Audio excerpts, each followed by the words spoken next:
All right, good afternoon. Today's speaker is Peter Thiel. Peter was the founder of PayPal and Palantir and Founders Fund and has invested in most of the tech companies in Silicon Valley. And he's going to talk about strategy and competition. Thank you for coming, Peter. Awesome. Thanks. Sam, thanks for inviting me. Thanks for having me. I sort of have a single idée fixe that I'm completely obsessed with on the business side, which is that if you're starting a company, if you're the founder, entrepreneur starting a company, you always want to aim for monopoly, and you want to always avoid competition. And so, hence, competition is for losers. Something we'll be talking about today. I'd like to start by saying something about the basic idea of when you start one of these companies, how you go about creating value. And there's this question: what makes a business valuable? And I want to suggest that there's basically a very simple formula that you have a valuable company if two things are true. Number one, that it creates X dollars of value for the world, and number two, that you capture Y% of X. And the critical thing that I think people always miss in this sort of analysis is that X and Y are completely independent variables. And so X can be very big, Y can be very small, X can be of intermediate size, and if Y is reasonably big, you can still get a very big business. So to create a valuable company, you have to basically both create something of value and capture some fraction of the value of what you've created. And sort of just to illustrate this as a contrast, if you sort of compare the US airline industry with a company like Google on search, if you sort of measure by the size of these industries, you could say that airlines are still more important than search. If you just measure it, say, by revenues, it was 195 billion in domestic revenues in 2012. Google had just north of 50 billion. And certainly, sort of on some intuitive level, if you were given a choice and said, well, do you want to get rid of all air travel, or do you want to get rid of your ability to use search engines? The intuition would be that air travel is something that's more important than search. And this is, of course, just the domestic numbers. If you looked at this globally, airlines are much, much bigger than search or than Google is. But the profit margins are quite a bit less. They were marginally profitable in 2012. I think the entire 100-year history of the airline industry, the cumulative profits in the US have been approximately zero. Companies make money, they episodically go bankrupt, they get recapitalized, and you sort of cycle and repeat. And this is reflected in the combined market capitalization of the airline industries, maybe something of the US airline industry, something like a quarter that of Google. So you have a search engine much smaller than air travel, but much more valuable. And I think this reflects these very different valuations on X and Y. So if we look at perfect competition, there's some pros and cons to the world of perfect competition. On a high level, it's always, this is what you study in Econ 1. It's easy to model, which I think is why econ professors like talking about perfect competition. It somehow is efficient, especially in a world where things are static, because you have all the consumer surplus gets captured by everybody. And politically, it's what we're told is good in our society, that you want to have competition, and this is somehow a good thing. Of course, there are a lot of negatives. It's generally not that good if you're involved in anything that's hyper competitive, because you often don't make money. I'll come back to this a little bit later. So I think at one end of the spectrum, you have industries that are perfectly competitive, and at the other end of the spectrum, you have things that I would say are monopolies, and they're much stable, longer-term businesses. You have more capital, and if you get a creative monopoly for inventing something new, I think it's symptomatic of having created something really valuable. And so I do think this, the extreme binary view of the world I always articulate is that there are exactly two kinds of businesses in this world. There are businesses that are perfectly competitive, and there are businesses that are monopolies. And there's shockingly little that is in between. And this dichotomy is not understood very well because people are constantly lying about the nature of the businesses they're in. And this is why this is, in my mind, this is the most important, it's not necessarily the most important thing in business, but I think it's the most important business idea that people don't understand, that there are just these two kinds of businesses. And so let me say a little bit about the lies that people tell. And so you basically, if you sort of imagine that there was a spectrum of companies from perfect competition to monopoly, the apparent differences are quite small because the people who have monopolies pretend not to.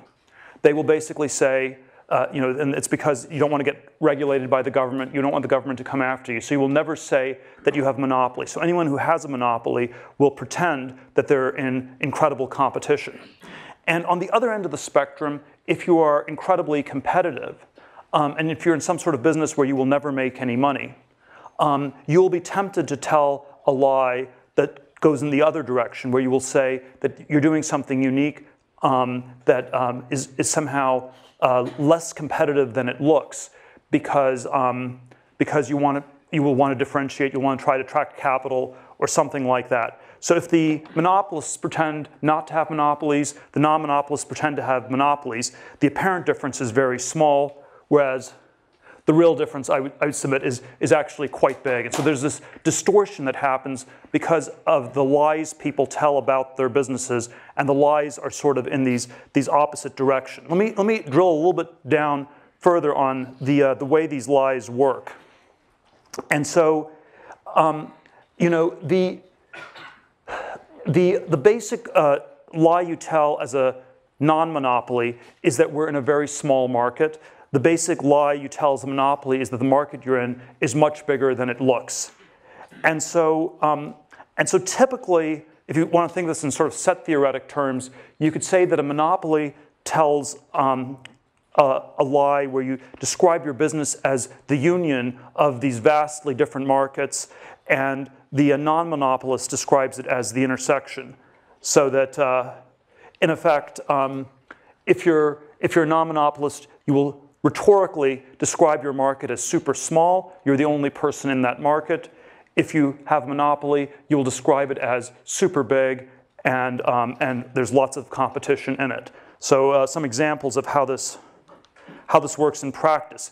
So I always use restaurants as the example of a terrible business. And this is always, sort of my idea is that, capitalism and competition are antonyms. Capital is someone who accumulates capital. A world of perfect competition is a world where all the capital gets competed away. So you're opening a restaurant business. No one wants to invest because you just lose money. So you have to tell some idiosyncratic narrative, and you will say something like, well, we're the only British food restaurant in Palo Alto. So it's British, Palo Alto, and of course that's too small a market because people may be able to drive all the way to Mountain View or even Menlo Park.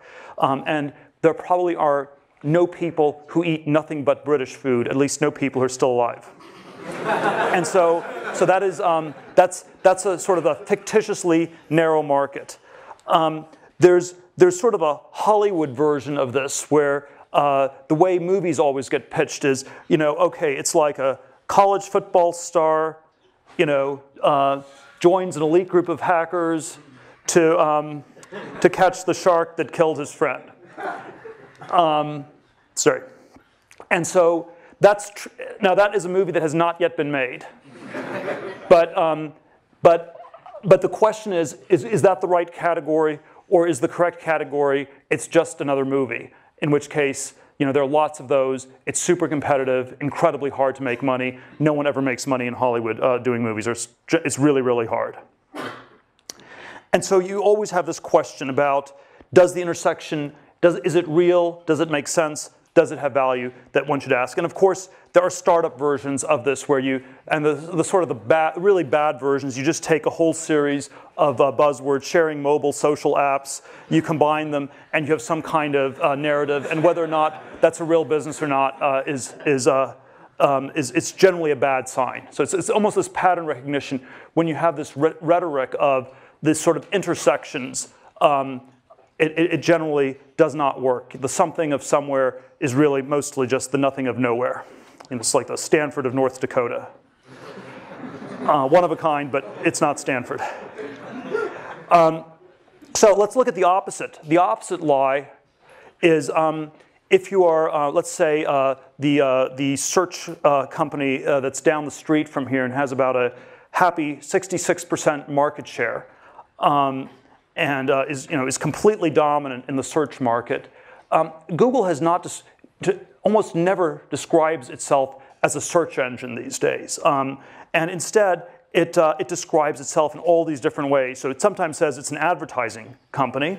So if it was search, you'd say, wow, it has this huge market share. That's really, really crazy. It's like an incredible monopoly. It's much bigger than, a much more robust monopoly than Microsoft ever had in the 90s. Maybe that's why it's making so much money.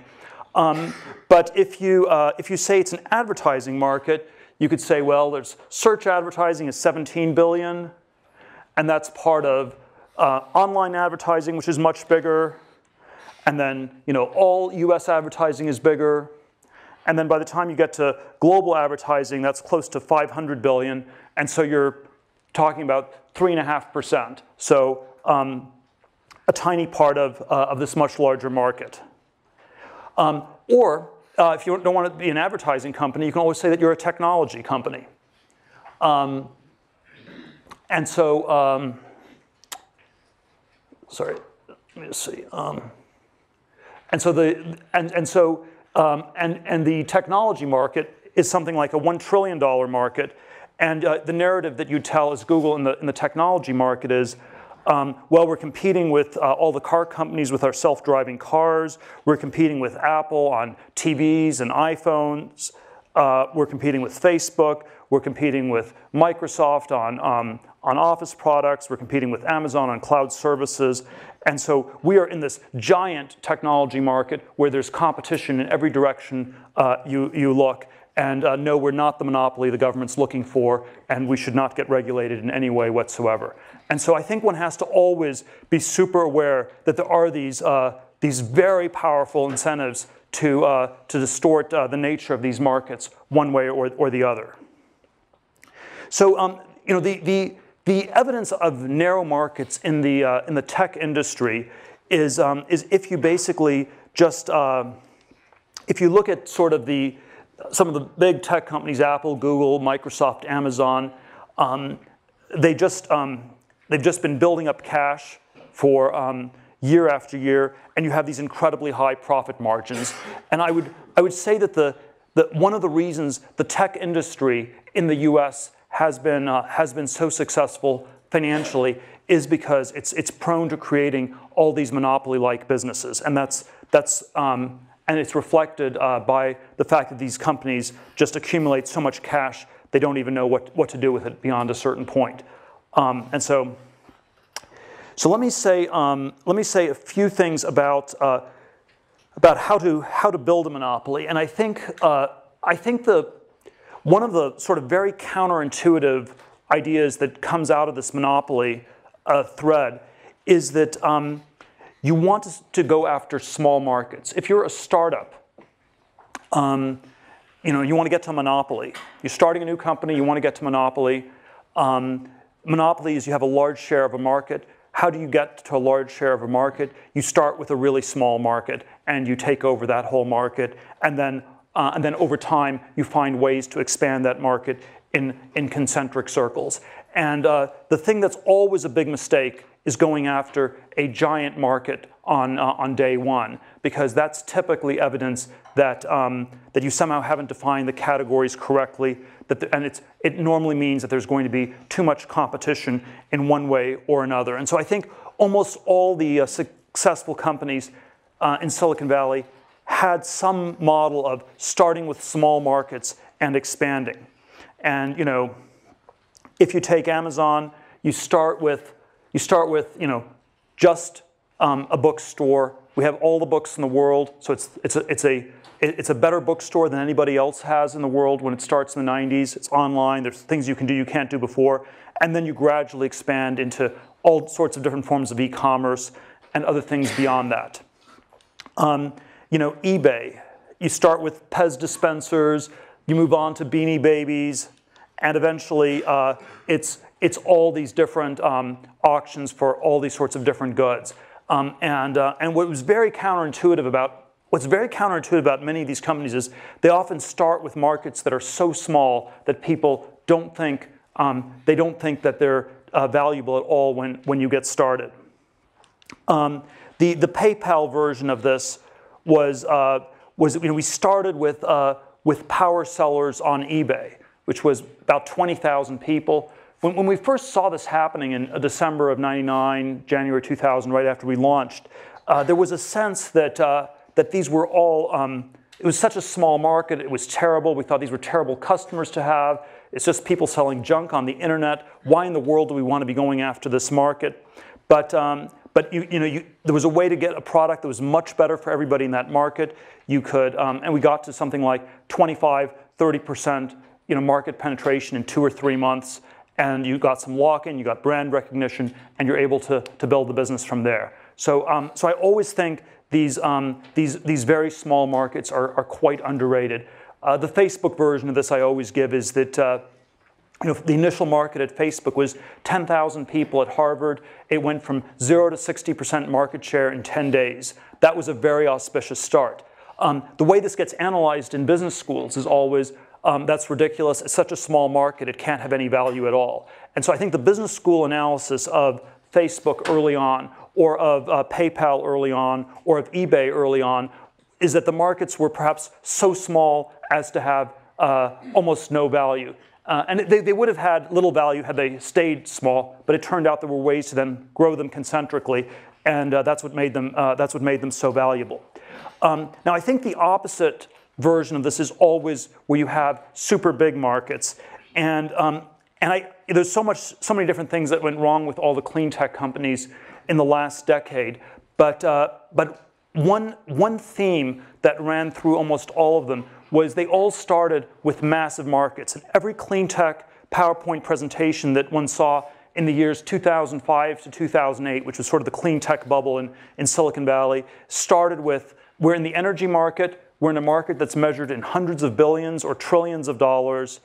And then once you're sort of a minnow in a vast ocean, that's not a good place to be. That means that you have tons of competitors and you don't even know who all the competitors are. And so you want to be a one-of-a-kind company where it's the only one in a small ecosystem. You don't want to be the 4th online pet food company. You don't want to be the 10th thin film solar panel company. You don't want to be the 100th restaurant in Palo Alto. Restaurant industry is a $1 trillion industry. So if you do a market size analysis, you conclude restaurants are a fantastic business to go into. And it's often large markets, large existing markets typically mean that you have tons of competition, very, very hard to differentiate. So the first very counterintuitive idea is to go after small markets, often markets that are so small people don't even notice them, they don't think that they make sense.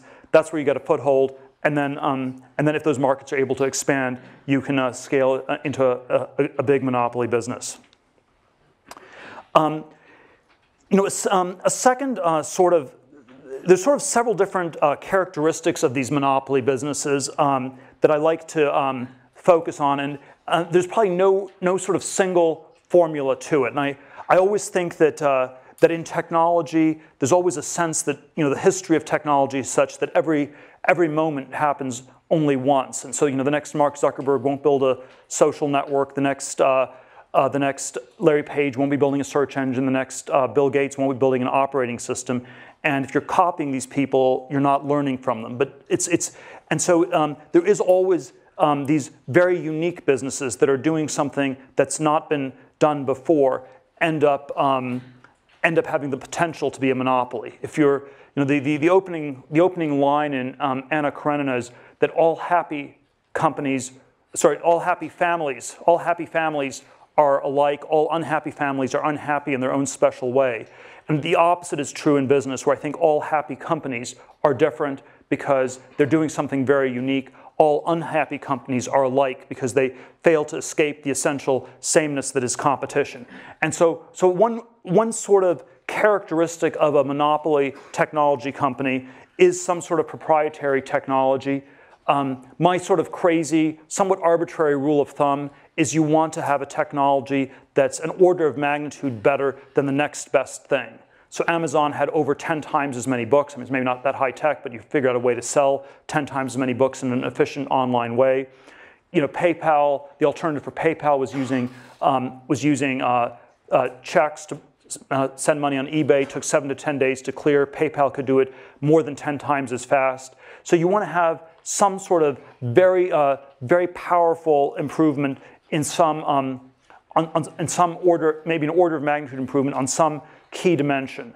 Of course, you know, if you actually come with something totally new, it's just like an infinite improvement. So I would say the iPhone was the first smartphone that worked, and so that's, you know, that's like maybe not infinite, but it's sort of definitely an order of magnitude or more of an improvement. So I think the technology is designed to give you a massive delta over the next best thing.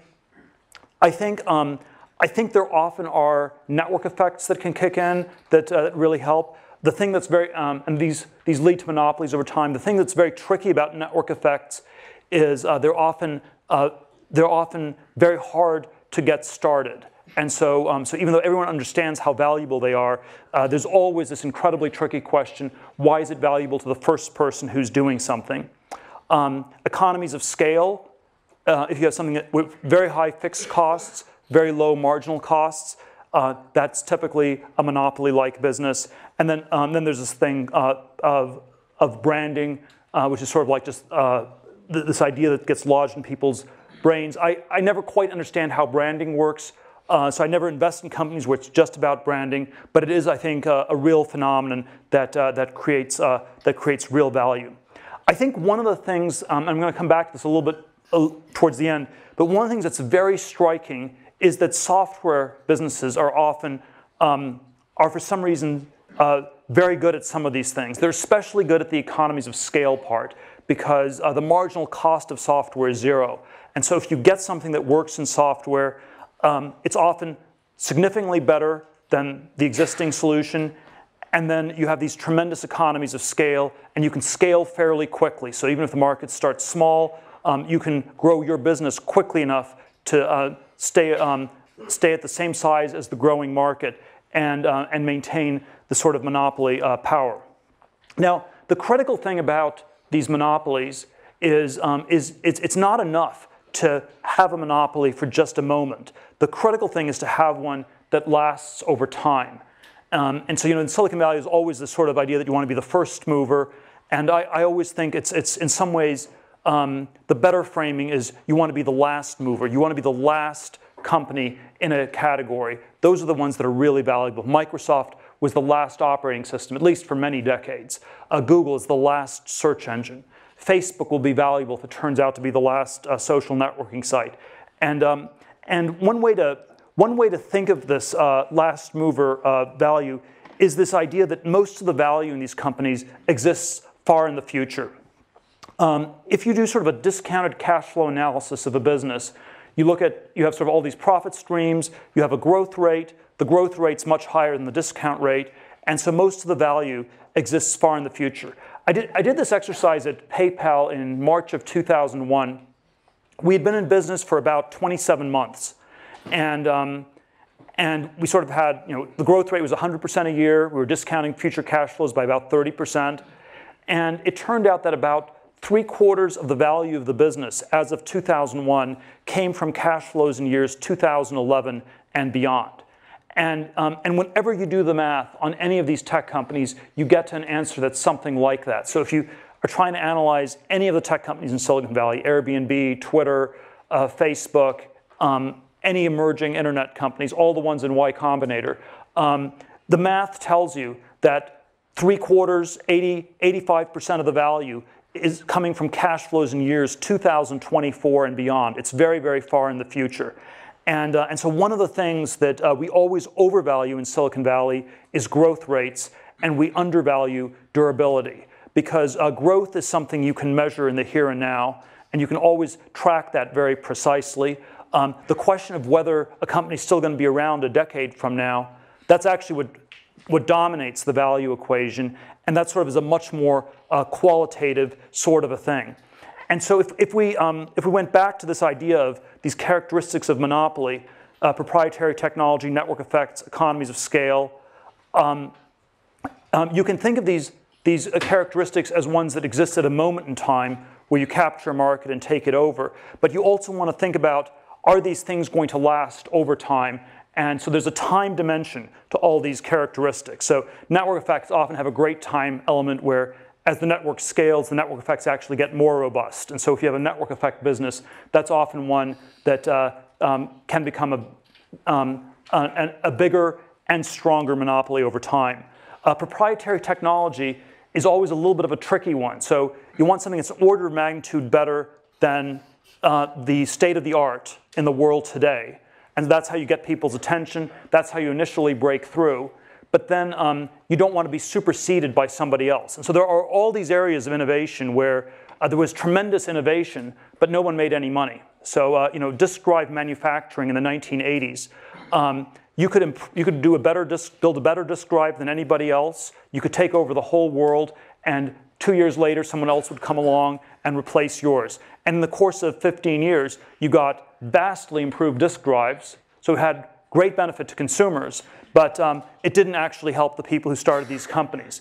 And so there's always this question about having a huge breakthrough in technology, but then also being able to explain why yours will be the last breakthrough, or at least the last breakthrough for a long time, or where you make a breakthrough and then you can keep improving on it at a quick enough pace that no one can ever catch up. So if you have a structure of the future where there's a lot of innovation and other people will come up with new things in the thing you're working on, that's great for society. It's actually not that good for your business typically. And then economies of scale, we already talked about. So I think this last mover thing is very critical. I'm always tempted, I don't want to overdo the chess analogies, but the first mover in chess is someone who plays white. White is about a 1/3 of a pawn advantage, so there's a small advantage to going first. You want to be the last mover who wins the game, and so there's always the Capablanca world champion, chess champion Capablanca line. You must begin by studying the end game, and I do think that's, well, I wouldn't say that's the only thing you should study. I think this sort of perspective of asking these questions, why will this still be the leading company 10, 15, 20 years from now, is a really critical one to try to think through. Let me sort of, I want to sort of go in two slightly other directions with this monopoly versus competition idea. And I think, I think this is the central idea in my mind for business, for starting business, for thinking about them. And there are some very interesting perspectives I think it gives on the whole, on the whole history of innovation in technology and science, because we've lived through 250, 300 years of incredible technological progress in many different domains, steam engine to railways to telephones, refrigeration, household appliances, the computer revolution, aviation, all sorts of different areas of technological innovation. And then there's sort of analogous thing that one can say about science, where we've lived through centuries of enormous amounts of innovation in science as well. And the thing that I think people always miss when they think about these things is that because X and Y are independent variables, some of these things can be extremely valuable innovations, but the people who invent them, who come up with them, do not get rewarded for this. And certainly, if you go back to you need to create X dollars in value, you capture Y% of X. I would suggest that the history of science has generally been one where Y is 0% across the board. The scientists never make any money.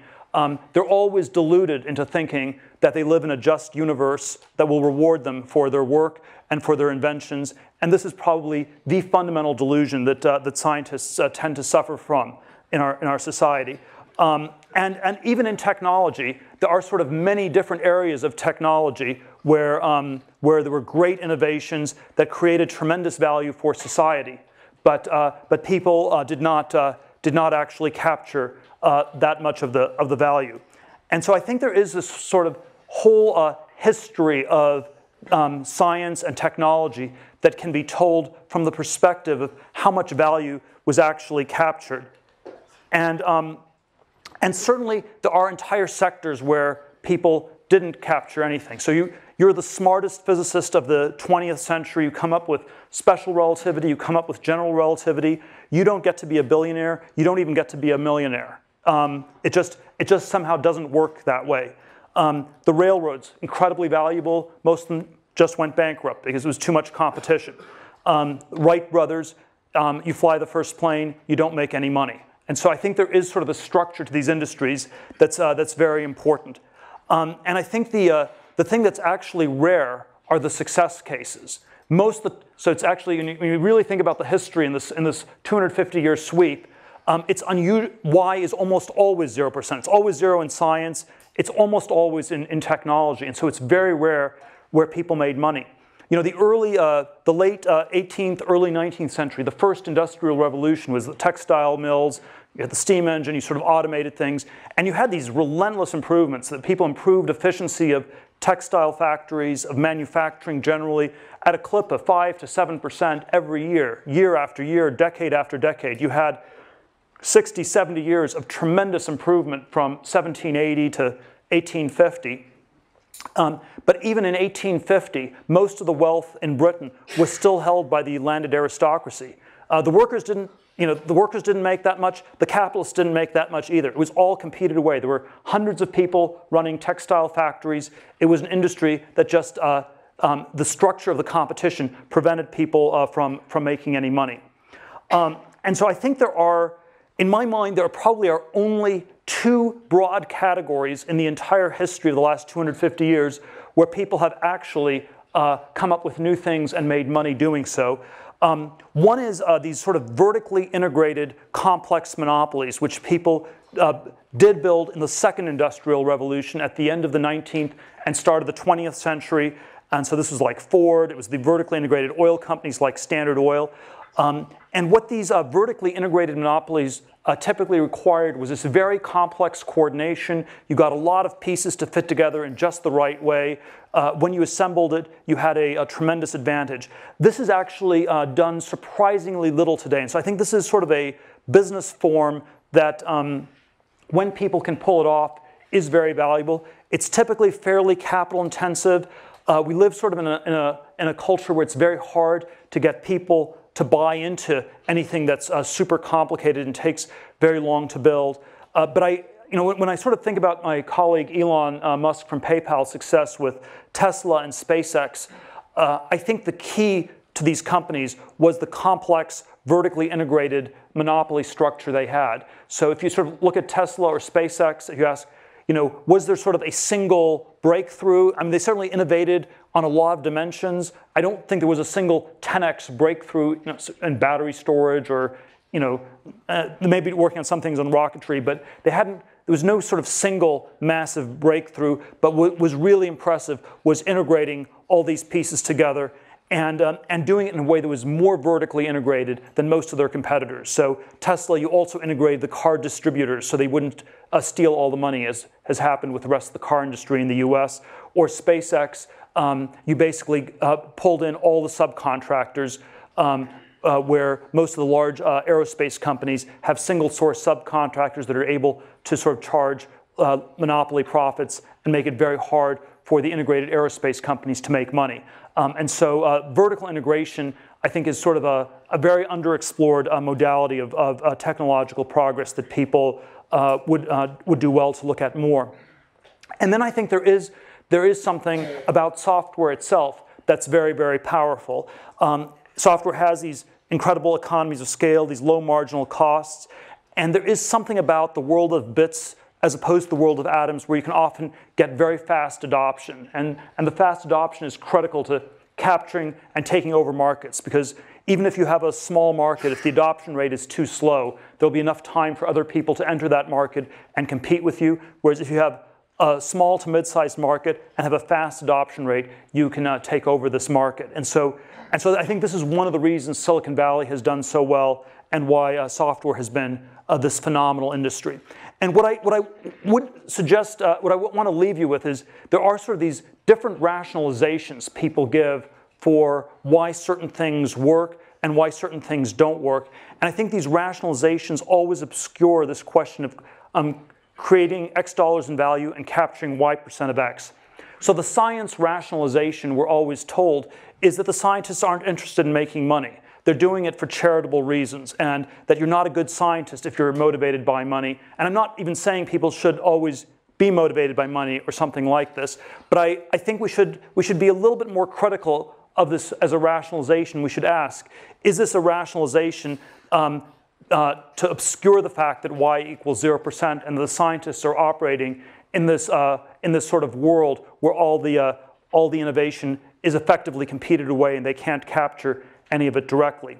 And then the software distortion that often happens is because people are making such vast fortunes in software, we infer that this is the most valuable thing in the world being done, full stop. And so if people at Twitter make billions of dollars, it must be that Twitter is worth far more than anything Einstein did.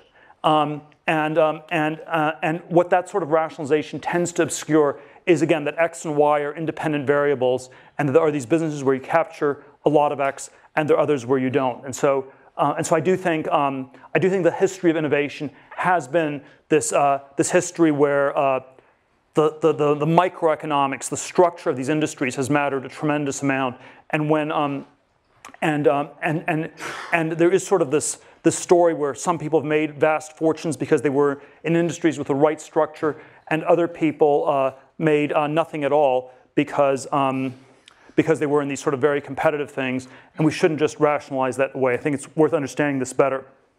And then finally, let me come back to this sort of overarching theme for this talk, this competition is for losers idea, which is always this provocative way to title things, because we always think of the losers as the people who are not good at competing. We think of the losers as the people who are slow on the track team in high school, or who do a little bit less well on the standardized tests and don't get into the right schools. And so we always think of losers as people who can't compete. And I want us to really rethink and revalue this and consider whether it's possible that competition itself is off, that we're sort of, it's not just the case that we don't understand this monopoly competition dichotomy intellectually. So I've sort of been talking about why you wouldn't understand it intellectually, because people lie about it, it's distorted. We have all these, the history of innovation rationalizes what's happened in all these very, very strange ways. But I think it's more than just an intellectual blind spot. I think it's also a psychological blind spot where we find ourselves very, very attracted to competition in one form or another. We find it reassuring if other people do things. The word ape already in the time of Shakespeare meant both primate and imitate. And there is something about human nature that's deeply mimetic, imitative, ape-like, sheep-like, lemming-like, herd-like. And it's this very, very problematic thing that we need to always think through and try to overcome. And there is always this question about competition as a form of validation, where we go for things that lots of other people are going for. And it's not that there is wisdom in crowds. It's not when lots of people are trying to do something that's proof of it being valuable. I think it's when lots of people are trying to do something that is often proof of insanity. There are 20,000 people a year who move to Los Angeles to become movie stars. About 20 of them make it. I think the Olympics are a little bit better because you have you can sort of figure out pretty quickly whether you're good or not. So there's a little bit less of a dead weight loss to society. The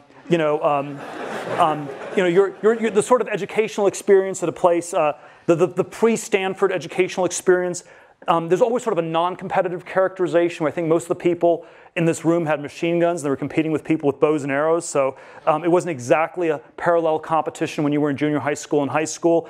There's always a question, does the tournament make sense as you keep going? And this is And so there is always this question, if people go on to grad school or postdoctoral educations, does the intensity of the competition really make sense? There's the classic Henry Kissinger line that describing his fellow faculty at Harvard that the battles were so ferocious because the stakes were so small, describing sort of academia. And you sort of think on one level, this is a description of insanity. Why would people fight like crazy when the stakes are so small? But it's also, I think, simply a function of the logic of the situation. When it's really hard to differentiate yourself from other people, when the objective differences really are small, then you have to compete ferociously to maintain a difference of one sort or another that's often more imaginary than real. There's always sort of the personal version of this that I tell, where I was sort of hyper tracked. My 8th grade junior high school yearbook, one of my friends wrote in, I know you'll get into Stanford in 4 years as a sophomore. I sort of went to Stanford 4 years later, at the end of high school. Went to Stanford Law School. Ended up at a big law firm in New York, where from the outside everybody wanted to get in, on the inside everybody wanted to leave. And you had, and it was this very strange dynamic where after I sort of realized this was maybe not the best idea, and I left after 7 months and 3 days, one of the people down the hall from me told me, it's really reassuring to see you leave, Peter. I had no idea that it was possible to escape from Alcatraz, which of course, all you had to do was go out the front door and not come back. But so much of people's identities got wrapped up in winning these competitions that they somehow lost sight of what was important, what was valuable. Competition does make you better at whatever it is that you're competing on. Because when you're competing, you're comparing yourself with the people around you. You're figuring out, how do I beat the people next to me? How do I do somewhat better at whatever it is they're doing? And you will get better at that thing. I'm not questioning that. I'm not denying that. But it often comes at this tremendous price that you stop asking some bigger questions about what's truly important and truly valuable. And so I would say that don't always go through the tiny little door that everyone's trying to rush through. Maybe go around the corner and go through the vast gate that no one's taking. Thank you very much. I guess we have time for, do you want to take a few questions? Or? Sorry? Oh, yeah. People want to take a few questions. We have a few minutes' time. Yeah, go ahead. Since, as you mentioned earlier, often monopolies and perfect competition often look similar because of the narratives people tell or the narratives we tell ourselves. Do you have any ways to easily determine the difference when you're looking at an idea or evaluating your own idea? Well, I'd say the question I always try to focus on is, what is the actual market? So not what's the narrative of the market, because you can always tell a fictional story about a market that's much bigger or much smaller, but what is the real objective market? So it's always, yeah, you always try to figure it out, and you realize people have incentives to powerfully distort these things. Yeah? So which of the aspects of monopolies that you mentioned would you say that software companies like Google excel at? Well, they have network effects with the ad network. They had proprietary technology that gave them the initial lead because they had the PageRank algorithm, which was sort of an order of magnitude better than any other search engine. You have economies of scale because of the need to store all these different sites, and at this point you have brands. So Google has all four. Maybe the proprietary technology is somewhat weaker at this point, but definitely it had all four, and maybe 3.5 out of 4 now. Yeah. How does this apply to Palantir? And second, what's with like? The second is what? What's with the iPhone headphone? Oh, there's sort of a set of companies that are doing different copycat payment systems on mobile phones. There's Square, there's PayPal. They just have sort of different shapes. That's how they differentiate themselves. One is a triangle, one is a square, and so maybe at some point the apes will run out of shapes or something like that. But I think. No, Palantir, we started with a focus on the intelligence community, which is small submarket. You had a proprietary technology that used a very, very different approach, where it was focused on the human computer synthesis rather than the substitution, which I think is the dominant paradigm. So there's a whole set of things I would say on the market approach and the proprietary technology. Yes. We have design thinking methodology and lean startup thinking. which is used to mitigate risk by not creating things that people don't want. But how do young innovators have inspiration to create complex systems that last through time? Can you repeat the question? Yeah, so the question is, what I think about lean startups, iterative thinking where you get feedback from people versus complexity that may not work. So I am personally quite skeptical of all the lean startup methodology. I think the really great companies did something that was sort of somewhat more of a quantum improvement that really differentiated them from everybody else. They typically did not do massive, customer surveys. The people who ran these companies, sometimes not always, suffered from mild forms of Asperger's, so they were not actually that influenced, not that easily deterred by what other people thought or told them to do. So I do think we're way too focused on iteration as a modality and not enough on trying to have a virtual ESP link with the public and figuring it out ourselves. I would say that, let me see, I would say that I'm not quite, the risk question I think is always a very tricky one because there are, I think it's often the case that you don't have enough time to really mitigate risk. If you're going to take enough time to figure out what people want, you often will have missed the boat by then. And then, of course, there's always the risk of doing something that's not that significant or meaningful. So, you could say a track in law school is a low-risk track from one perspective. It may still be a very high-risk track in the sense that maybe you have a high risk of not doing something meaningful with your life. So we have to think about risk in these very complicated ways. I think risk is sort of this very complicated concept. Yes? So you talk about the last mover advantage, but then doesn't that imply that there's already competition to begin with on the chess piece, on the chessboard? Yeah, so there's always this terminology thing. So I would say that there are categories in which people sort of are bundled together. I would say the monopoly businesses were, in effect, they really were a big first mover in some sense. You could say Google was not the first search engine. There were other search engines before, but on one dimension, they were dramatically better than everybody else. So they were the first one with PageRank, with sort of an automated approach. Facebook was not the first social networking site.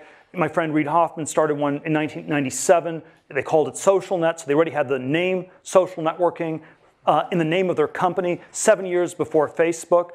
Their idea was that it was going to be this virtual cyberspace where I'd be a dog and you'd be a cat, and we'd have all these different rules about how we'd interact with each other in this virtual alternate reality. Facebook was the first one to get real identity. So I'd say, I hope Facebook will be the last social networking site. It was the first one in a very important dimension. People often would not think of it as the first because they'd sort of lump all these things together. How about one more question? Okay, one more question. Let's take one here. If you're theoretically someone who worked at Goldman Sachs out of college and left out for 6 months and is now studying computer science at Stanford, how would you recommend rethinking sort of that competitive thing?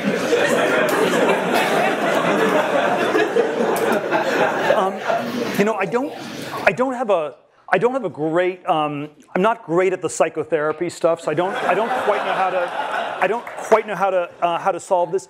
There are these there are these very odd studies they've done on people who go to business school. There's one they've done at Harvard Business School where it's sort of the anti-Asperger personality, where you have people who are super extroverted, generally have low convictions, few ideas, and you have sort of a hothouse environment. You put all these people in for 2 years. And at the end of it, they systematically end up, the largest cohort systematically ends up doing the wrong thing. They try to catch the last wave. In 1989, everyone at Harvard tried to work for Mike Milken. It was 1 or 2 years before he went to jail for all the junk bond stuff. They were never interested in Silicon Valley or tech except for 99, 2000 when they timed the dot-com bubble peaking perfectly. They did, and then 05 to 07 was housing, private equity, stuff like this. So I do think this tendency for us to see competition as validation is very deep. I don't think there's any sort of easy psychological formula to avoid it. So I don't quite know what sort of therapy to recommend. But my my first starting point, which is only like it's maybe 10% of the way, is to never underestimate how big a problem it is. We always think this is something that afflicts other people. So it's easy for me to point to people in business schools or people at Harvard or people on Wall Street. I think it actually does afflict all of us to a very profound degree. We always think of advertising as things that work on other people. Who are all these stupid people who fall for all those ads on TV? They obviously work to some extent, and they work to a disturbing extent on all of us, and it's something we all should work to overcome. Thank you very much.